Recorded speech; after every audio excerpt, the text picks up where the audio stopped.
SK versus G2. According to Vidius, SK has the hardest strength of schedule left. They're 6 and 7. If they lose this, they're then below the pack of the 7 and 7 teams. And you know, G2 is G2. They are. Oh shit! Their coach is wearing a scarf. I wonder if Offset told him to do it. Cause like inside, it's not that cold, right? I guess inside it can be cold. It depends on. I've never been in the EU LCS studio, so I'm not sure if it's cold in the EU stages. But he's got that scarf. Let's see. G2 starting with banning out Karthus. That's interesting. I guess they're afraid of other teams taking Karthus on this rotation, 1 and 2 rotation, but taking a flex pick in Silas, as always, G2 with the flex picks. And SK banning out Jace. Jace has just been such a core pick for G2, and a lot of teams are banning it, especially after OG banned it versus G2 in their original win versus G2. It's something a lot of teams have caught on to and latched onto. Hey, let's ban out Jace versus G2. Silas into Silas All-Stars, always a solid draft. I'm surprised that SK took Thresh before All-Star. Pretty surprising to me due to how solid All-Star is and how good of a blind pick All-Star can be. So LeBlanc blind. Okay, let's slow down and let's talk about what we have so far. LeBlanc as a blind pick is something we see so much in LEC. And here it makes a lot of sense due to 2 reasons. One of it is them having Rek'Sai, and the other reason is G2 having Silas. If Silas goes mid versus LeBlanc, it can be something really, really problematic. Because Silas actually has to close the gap on LeBlanc. And for Silas to function as a champion, a lot of his spells are really short range. His W, his core damage spell, something that people put a lot of points into early, does not function if you can't get in range of people. And Silas's way of closing the gap is using his first dash with E and then trying to close the gap with his chains, the second part of his E. And LeBlanc does a really great job of being able to dodge out from that and deal with Silas in a really good way and not get hit by W. And also when you have a Rek'Sai and LeBlanc together, it's one of the strongest mid 2v2s you can run. Barring when Camille and Xin Zhao were meta, like running LeBlanc Camille or LeBlanc Xin Zhao, I think Rek'Sai is by far one of the strongest things you can run with LeBlanc. So that's why the LeBlanc blind pick here is really good. Even if G2 ends up taking a counter into LeBlanc, it would be something like a Lissandra, which has been a little bit more off meta and people have been playing a lot less. I don't think it's going to be a great pick into it. So I really like the LeBlanc Rek'Sai here, and it sets up a strong mid 2v2 for LeBlanc to really play off of. Also, Squinty Eyes XD, thank you so much for the sub.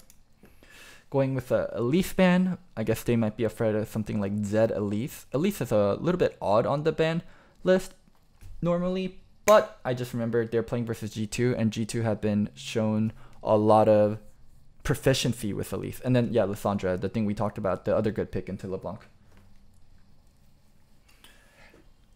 G2 going with AD bans and Tristana and Vayne. Crownshot has shown proficiency in Jinx and he's shown likelihood to play Jinx, so I'm surprised they didn't ban out Jinx there instead of Vayne.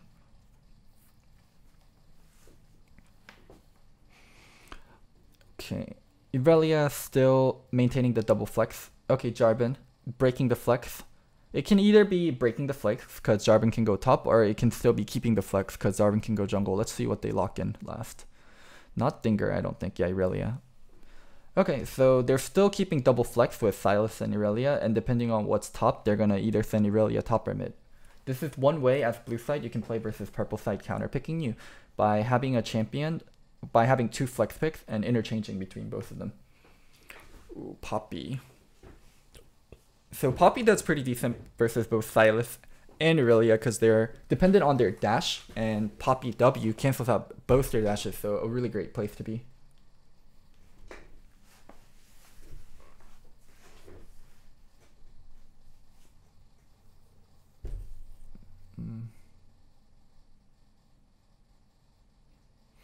Okay, let's talk both comps in its entirety.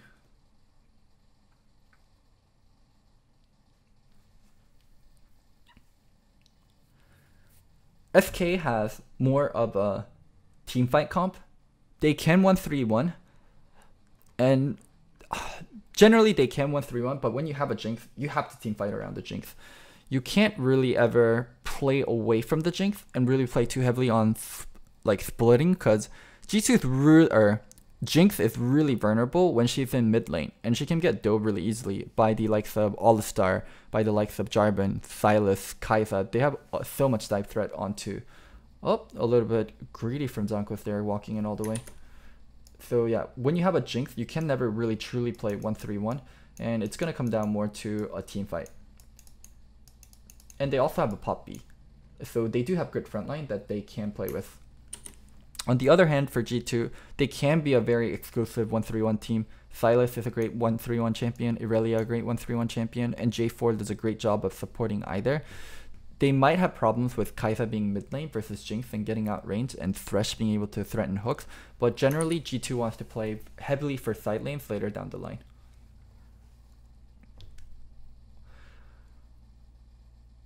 Rek'Sai doing his traditional top 3 camps. Rek'Sai is a champion that excels at doing 3 camps top lane because it makes him really flexible in terms of gank pattern.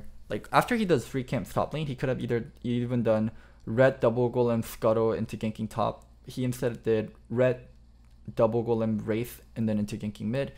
Rek'Sai is just a champion with a lot of pathing flexibility because he's not dependent on blue, and he clears big camps really easily. He can clear small camps really easily. He's just a very, very flexible jungler that's strong early. Also, when he's run with the new Conquerors, he's one of the fastest proccers of new Conquerors, like proccing it all the way to the max stack. So Rek'Sai is just a very strong champion early to be playing against. Let's see where they take things.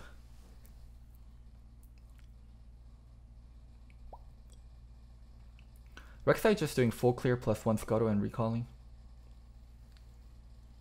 Or she. Oh yeah, Rek'Sai is a girl, my bad. Mickey X gonna look for Q flash. Yep, Q flash W. Whenever you have a Jarvan ganking through the lane, then as an All-Star, the best way to reply is Q flash and then Wing them backwards. Excellent setup and excellent execution. Yep. Thresh came into play, and then All-Star got the Q flash W back. Perfectly played.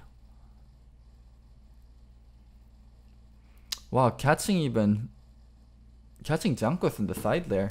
Let's actually see how that went down.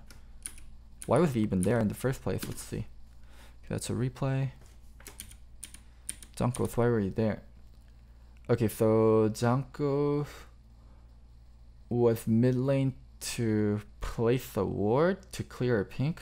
Jankos was on top side of the map where Poppy had priority, and SK just did a great job of collapsing onto him. I'm not sure why he was there exactly, because he had no vision and there was no scuttle. There was nothing for him to get. He was just on the wrong side of the map on the river.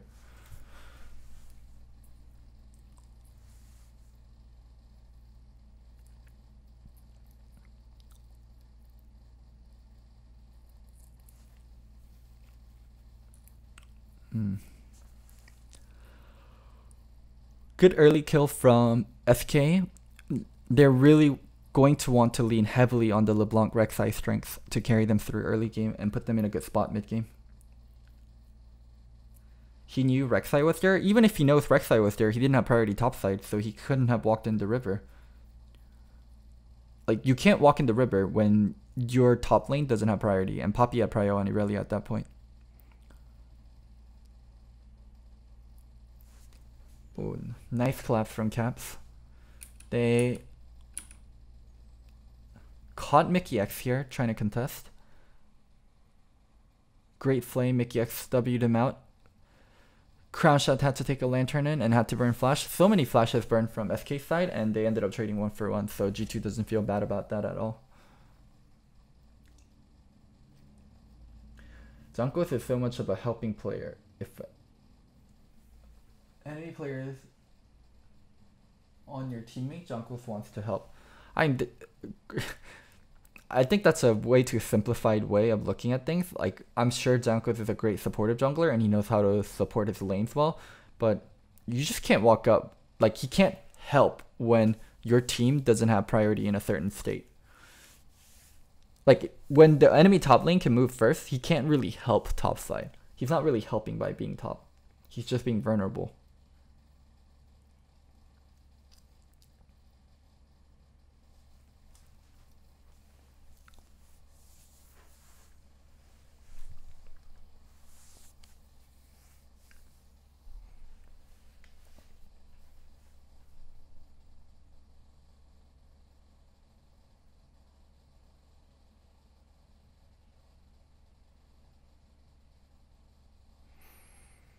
What are we going to see each team play for next? Same thing for SK. They still want to play towards mid.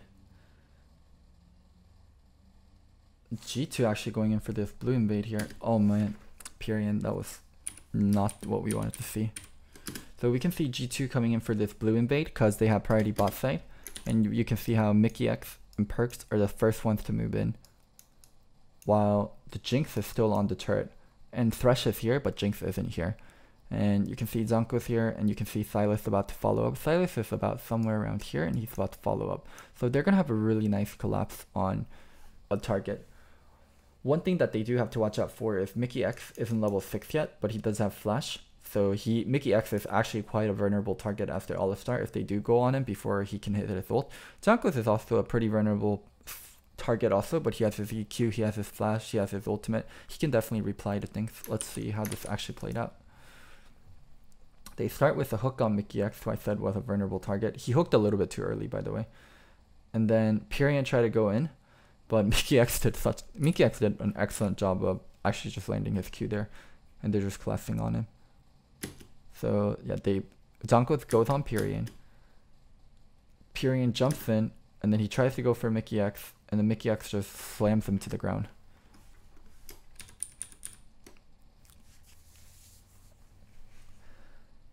Now with one member down and no mid lane, G2 can just walk up and take that blue. Yep, and you can Cap takes the blue away, and then they also take the air drake. Just over greedy from Pyrian to try to collapse there. Because you didn't have your AD carry, and you can't collapse onto an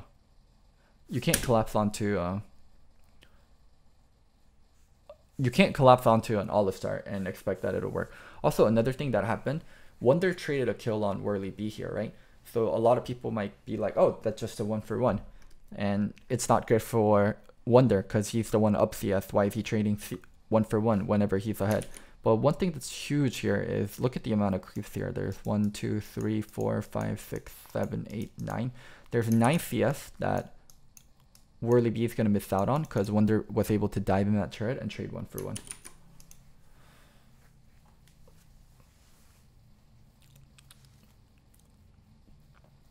G2 being the first to invade, they go on Alistar, but not the greatest target.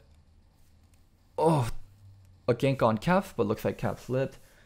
Remember what we talked about, LeBlanc and Rek'Sai, those are the strong ones early game, and they do really want to make use of the pressure with those champions.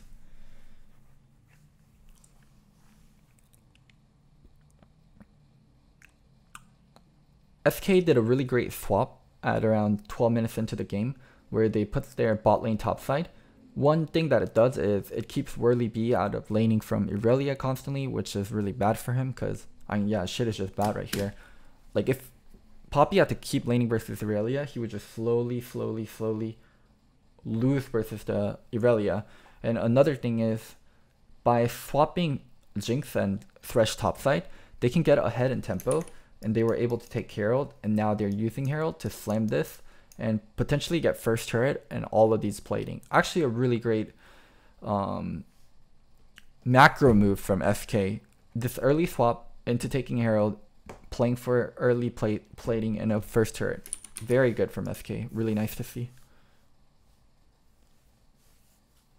I know it's not Whirly B, it's something like Whirleep, but I'm not the best at pronouncing it, so I'm just gonna go Whirly B. Excuse me, guys. And a mistake from Whirly B, getting dope bot lane. If you have 3 people topside and diving, you have to expect that people are going to dive you on the reverse side. So he just shouldn't have been even at turret there when that wave is built up.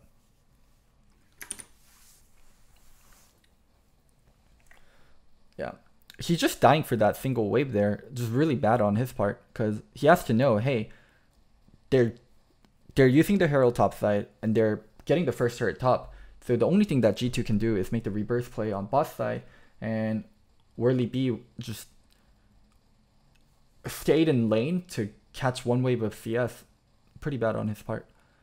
Oh, holy shit, I thought Caps would have actually gonna die into Whirly B there. G2 able to kill Rek'Sai before... I mean, G2 being able to kill Rek'Sai there and then constantly keep the pressure up for Dragon that's upcoming is really good. So usually Selfmade and Empyrean are the backbone of G2, or backbone of SK, and they're the ones carrying the team a lot of the time. So it's really strange to see them kind of underperform and constantly die in these situations. Okay. Oof, Mickey X, it looks like they started a fight they shouldn't have and they got cut out. Let's go back to it. Yeah, Pyrian is the Korean guy. Let's go back to that fight. How did they even start? So, oh, they caught Perked and Mickey X replied to them catching Perked. And then while he was replying, he got chunked. And then SK was able to finish him off. Okay. Actually, not completely Mickey X's fault. And it was Perked getting hooked and needing help and Mickey X going in. Yeah, Perked got hooked and then Mickey X had to, what is it? WQ. Yikes. The only thing he could have done really better was using his ult early so he's not as chunked, but I still think he would have died. Yeah, Perk's ADC. He swapped. G2 playing for that super OP Earthdrake. So for people that didn't see Double's tweet, why people think Earthdrake is really strong in competitive play is Earthdrake allows you to get Baron. Earthdrake allows you to not just get Baron, rush Baron, and threaten Baron play much harder.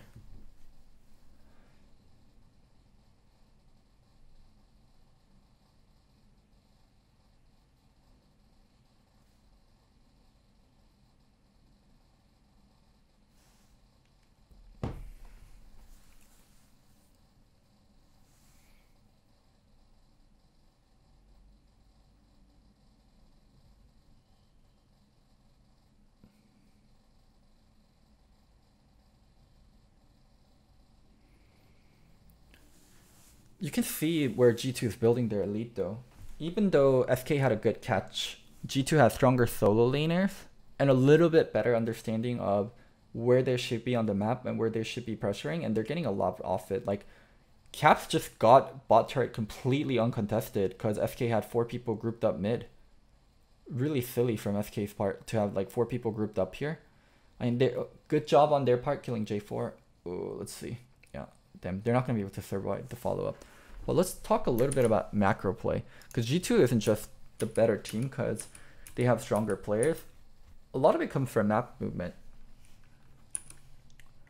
Like, you can see on this timing where SK had to reset, G2 spread out 1-3-1 and they're able to push and pressure all 3 lanes. So Caps gets this turret uncontested, and Caps doesn't keep pushing.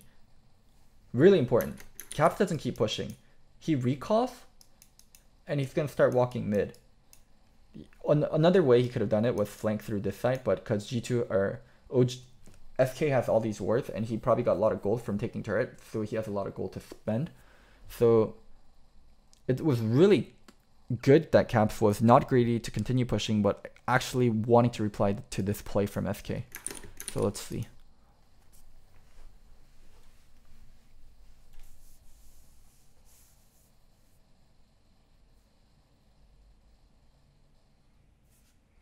Yeah, so look what they're doing.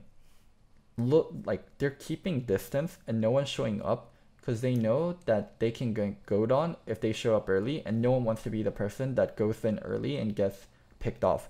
So everyone's waiting. Like, Wonder's waiting here to flank, Caps is waiting here to go in, Perks is probably going to shoot a W here and then wait for it to go in, or go in with other people coming in. The only thing that's bad is J4 and Alistar are actually kind of far away that they're in base, but as long as they can keep waiting, until like turret is like this much and turret is about to fall, they can keep waiting. They want to use this to actually be able to collapse. Hey Swaggy Boo, thank you so much for the tier 1 sub, man. Appreciate it so much.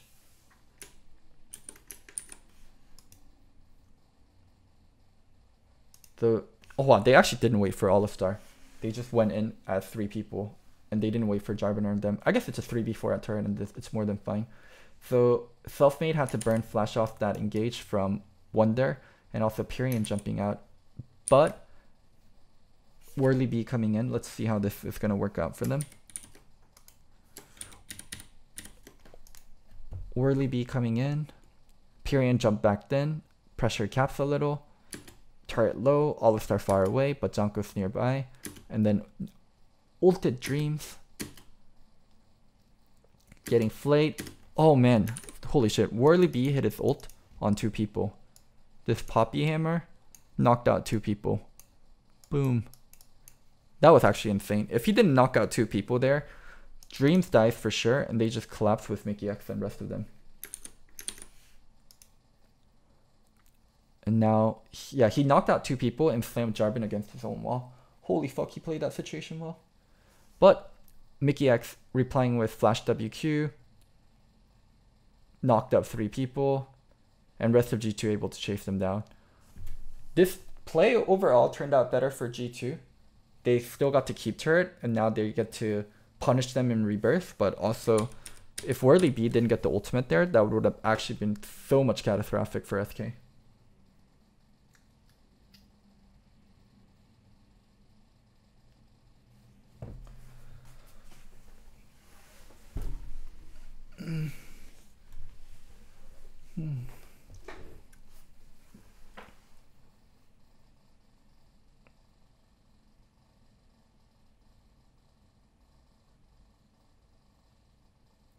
Oh, that flash WQ. He would have even knocked out 4 people if SK, like if Dreams wasn't in a good position there.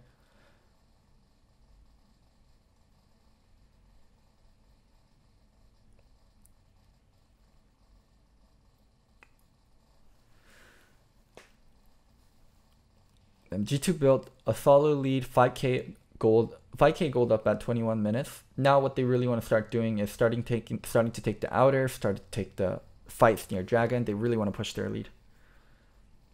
Great engage from Alistar, able to kill the Thresh. Oof, Irelia positioning though. Let's rewatch this. What is happening to this Irelia positioning? So they engage on the Thresh really well, and they're able to pretty much one-shot him and kill him. The Irelia though, where she ported in, she ported on top of traps. Rek'Sai able to get the knockup, and now Poppy here able to get the wall slam. So she was just CC for pretty much the entire duration until she died. G2 was able to pick up 2 kills though.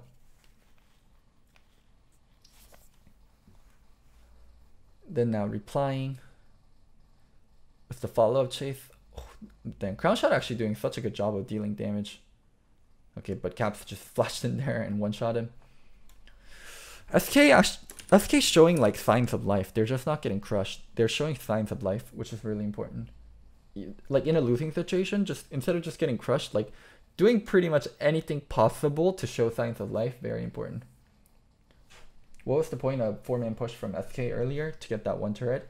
Yeah, that was pretty much it. And teams are usually taught to prioritize mid turret, so they're prioritizing mid turret and they're trying to push for it. They just didn't understand that G2 would be able to collapse and kind of kill them on the return.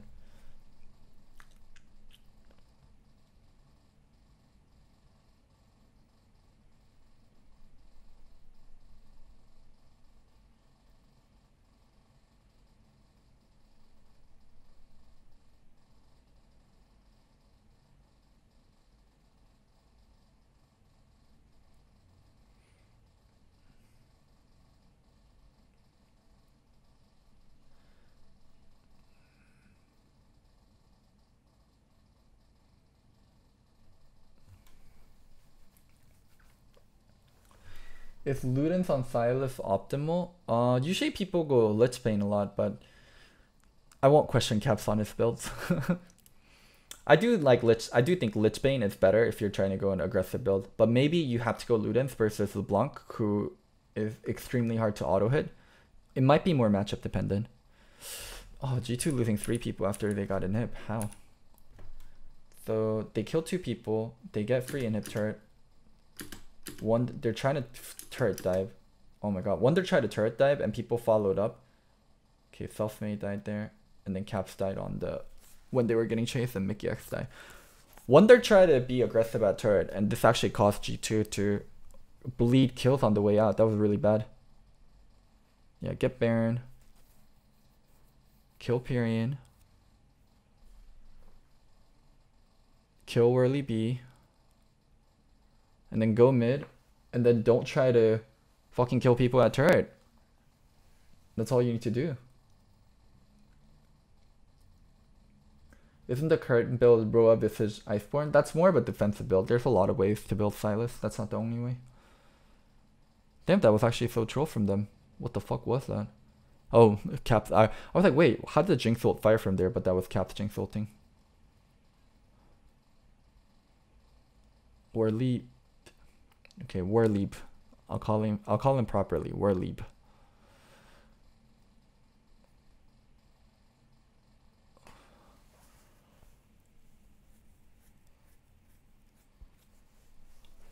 G2 slowing down the game a little bit because they don't have Baron. That's the correct way to do things. No need to try to overforce things when you don't have Baron. Or leap. Let's see how this fight starts. This angle for Perk's actually not the greatest. He's way too isolated and he's not hitting behind people. Fight starting on Mickey X, pretty good. Cap being able to rotate like this, pretty good. Perk's going in like this, pretty bad. Wonder here, pretty okay. And then now Zonkos has the angle on this. Other than Perk positioning, this is a pretty decent positioning for G2. Let's see how it plays out though. Yeah, Perk's not able to hit anything, not able to hit anything. Zonkos got his EQ cancelled.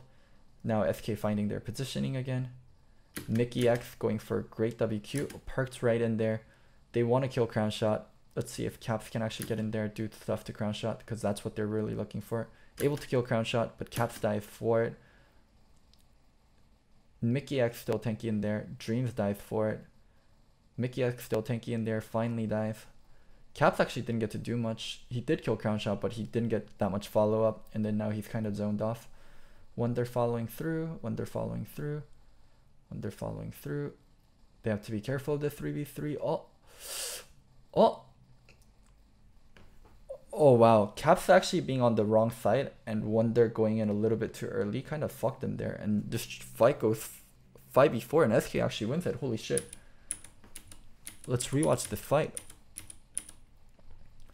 So they're in an awkward situation. Warleap got a great W to block out rest of G2. Here, disengage is way too good. Disengage is way too good for G2. WQ, knock up Jinx. Perk's getting in there. Oh, I'm not sure how good I feel about that. Perk's flashed Pyrian, but he got killed by Warleap after. Disengage on SK Dreams is good. On Dreams is good.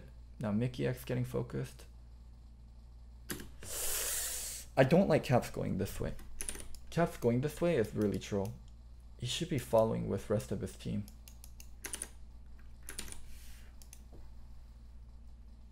Because he didn't follow, like this follow up on Poppy. Like if Caps is right here, he can be on top of Poppy and he's like far away.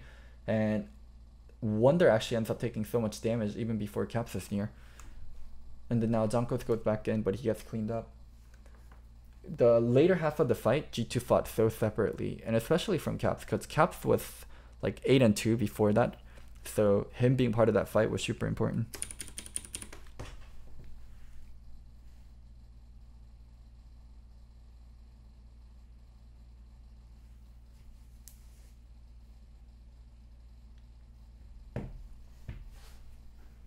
Pyrian's playing good also, but I would actually put this on G2 playing bad more so than SK playing well, because G2 has all the tools to win and carry this game. They're just playing. Oh my god, Perked, what the fuck? Just got hooked in the face. Gave up a kill, gave up an Inferno Drake.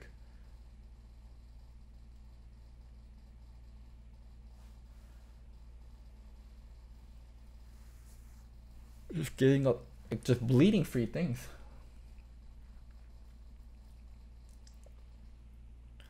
Looking to collapse on Baron's side. Caps got Rek'Sai ult.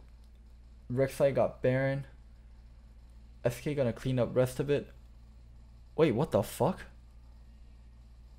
Wait, what the fuck? And also, where was Dunkos during that? Dunkos on this side. Did he get knocked away by Poppy? Okay, Pyrian went on Dunkos and Dunkos got low. He had to back. Holy shit. Holy shit. Damn, SK. Wow, G2 actually had this game won. If Wonder didn't troll at that mid inhibitor thing, and if they didn't misplay that fight, they would have won this.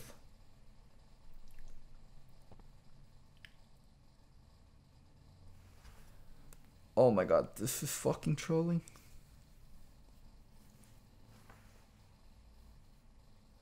This is fucking straight trolling.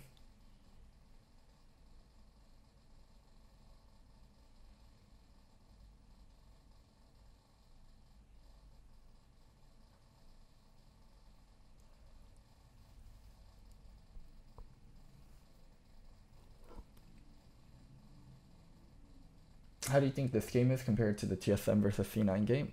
G2's not playing at their level. A lot of the mistakes from G2, it's just like actual facepalm moments. Like it's actual what the fuck are you doing here moments.